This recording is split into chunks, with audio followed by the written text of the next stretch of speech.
What's up, Land Rover fans?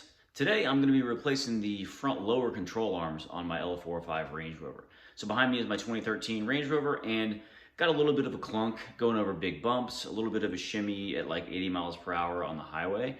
And I'm going to go ahead and replace the control arms because they have new ball joints, so they're all one unit.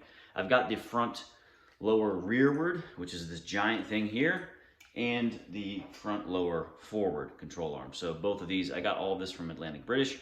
The only kind of weird thing, as you see, basically just a bolt and a ball joint. Same thing on the rearward one bolt up here, a ball joint over here. The only weird thing is that this is a 36 millimeter triple square. So you're gonna need a really big socket for this, 36 millimeter socket. You probably don't have one of these in your socket set. Just be forewarned, go to the auto parts store before you get started. Not a terrible job other than that, so we'll go ahead and get started and I'll show you as I work. So the first thing we got to do is actually take a measurement from the center here up to the fender, because when we torque the bolts down on those control arms, we want the vehicle, or at least the control arms, to be at standard ride height so that the bushing is not getting twisted. So I'm going to go ahead and just take this measurement. It doesn't have to be crazy accurate. I'm right at 19 inches.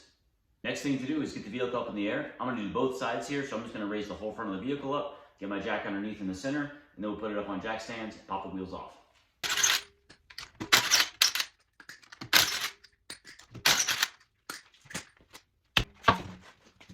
With the wheel out of the way now, you can see what we're dealing with. For the front lower control arm here, we've got an 18 millimeter right up here, and we've got, bolt and nut on the other side. And it's kind of the same story for the rear one. We've got another 18 right here, 18 millimeters. So I'm gonna go ahead and crack those off, and then we will deal with the ball joints that are down here in the hub.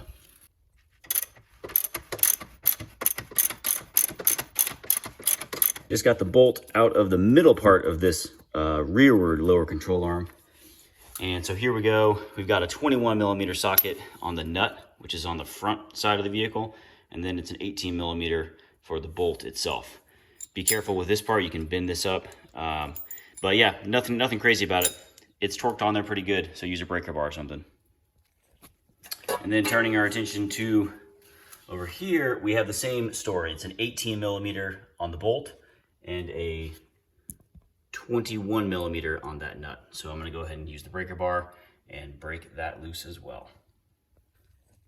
So I got the nut off of the bolt up here, and with that kind of loose and ready to remove, now I'm gonna deal with the giant triple square nuts on the ball joints. It's a little hard to see here, but there's one.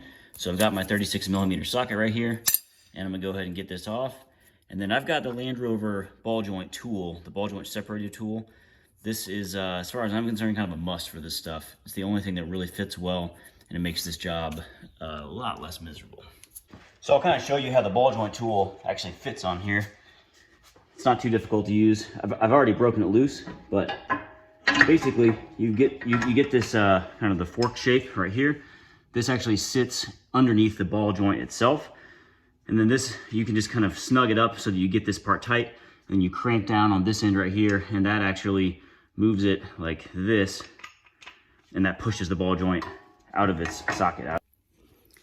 Here's the setup for the other ball joint.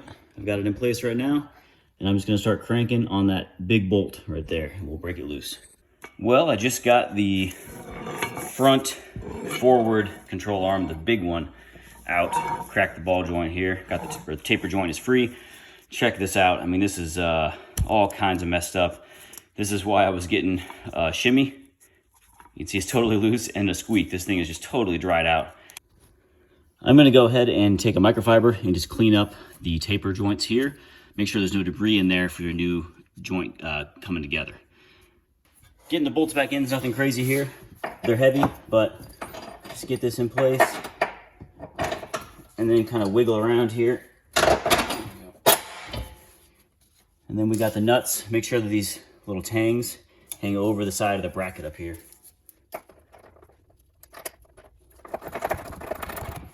And remember, we're not going to torque this down all the way right now.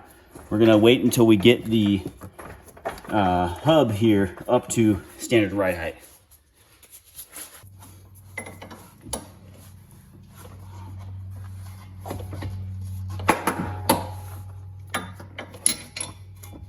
I just got all the bolts back in and the nuts on them. I've tightened up the nuts on the ball joints so they are tight and in place. The next thing I'm gonna do is use the bottle jack and actually jack up the hub right here and measure again from the hub to the top of the fender up here. Make sure I got my 19 inches, and then we will torque down those bolts at the, well, I had to end up using my regular jack to get it high enough, but we are at 19 on the dot. So let me torque down the bolts in the control arm bushings. All right, so got everything torqued down. Bolts are torqued. We got this one torqued, the one right back there, and the one in the middle of that control arm right there. Everything is torqued down. Time to let the hub back down and get the wheel back on, and then we will start on the other side. So I just got the control arms in on the driver's side now. Had to move the vehicle outside to get a little bit more room here for the jack, but just wanted to show you kind of what I'm doing. So I have it jacked up right now. The hub is 19 inches from the fender, which is what I measured when this was all on the ground. Now, if you look right here, this is just kind of finger tight. So I can just move it, and now I'll torque it down, and then we'll be done. Put the wheel back on and call it a day.